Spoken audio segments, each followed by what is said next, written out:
A good name is better than precious ointment, and the day of death than the day of birth.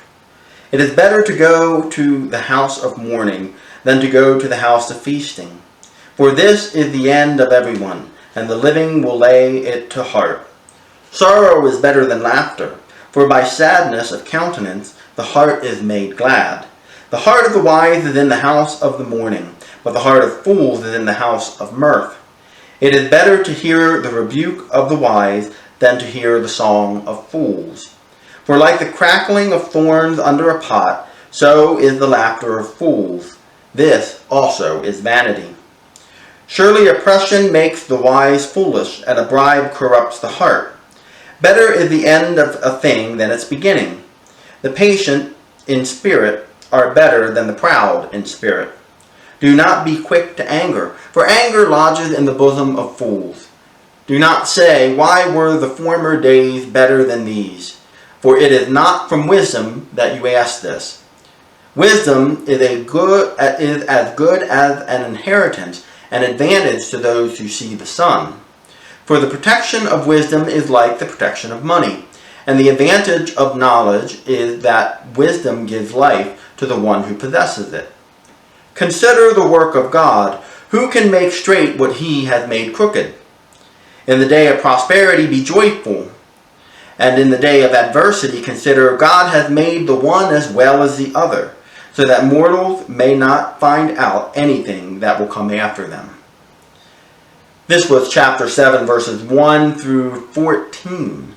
And it's amazing to me how many people don't realize there's things like irony in the Bible.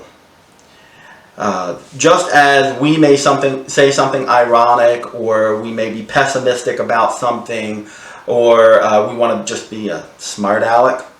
Although I think Koheleth would use the other iteration of that phrase. We pretend that doesn't happen in the Bible. The Koheleth here is going through the extremes. You know what? It's better to be at a funeral than to be at a birthday. And having done quite a number of funerals, I would argue that I would rather be at the birthday than at the funeral. I think that he's pushing us to be kind of ironic and skeptical at the moment about what we think is normal. And it all comes down to the end of that section. Consider the work of God. Who can make straight what he has made crooked? In the days of prosperity be joyful, and in the day of adversity consider God has made the one as well as the other, so that mortals may not find out anything that will come after them. In other words, while using myself as an example, I would much rather be at a birthday than at a funeral. The end result is God has made and ordained both. Both are a part of life. And Koheleth is pushing us to remember that there can be good things about the end of life, just as there are good things about the beginning of life. You have to take both, the bitter and the sweet. You have to blend them together in order to be a balanced person.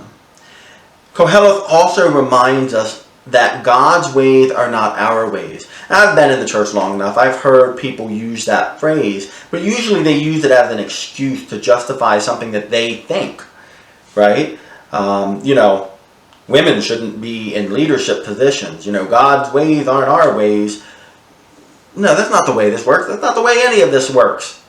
And that is part of what I think Koheleth wants us to understand, that how God has ordered the world, how God has set us each on a path that is our life, we can't understand that. God is beyond our comprehension. And in Koheleth's view, God did that on purpose, so that we can't see beyond the end of our life. I would like to invite you to take some time to think about how beyond God is from us. We sometimes reference that in the church, but we don't pay attention to that in our normal day-to-day. We rely on the idea that God is in an intimate, loving relationship with us, and that is true. Yet it's important to remember that God is not us.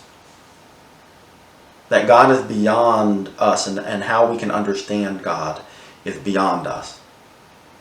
Think about it.